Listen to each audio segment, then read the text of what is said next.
Hey, what's up, guys? Welcome back. You're watching For You Tech.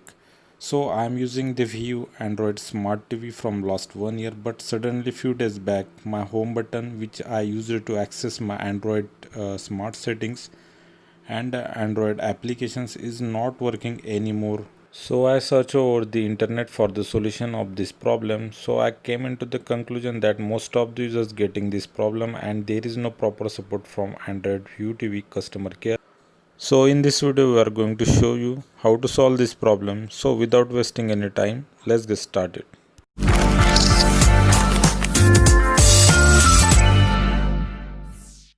So you all knows that when our home button is working, we are able to access the Android setting, and if we get any software issue, we can go under the settings, and there under the storage you can factory reset your phone.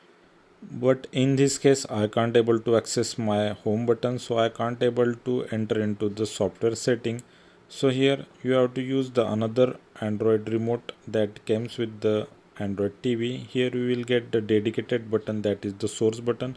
You have to click on it, or you can also use the smart remote. There you have to long press your OK button.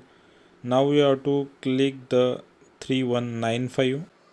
After clicking these numerical keys, you get the another advanced setting which comes with the Android TV, which is hidden, but you can access this setting by following this procedure.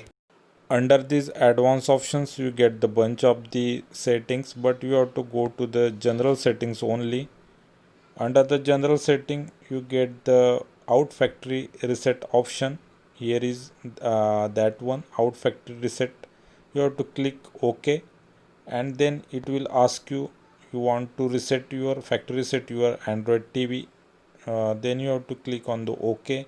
If you click on the OK, it will show you the your TV is successfully factory resetted, and it will reboot. After restart, your home button will work, and you can able to access all your Android applications and the Android setting again.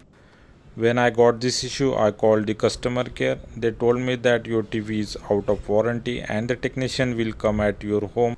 For that you have to pay the 900 rupees, and if there will be any another problem, then you have to pay for extra for that. As this TV doesn't get any official method to go under the recovery option, I have found this solution. So if I help you, then click the like button, subscribe our channel, press bell icon. Thanks for watching. Bye. See you.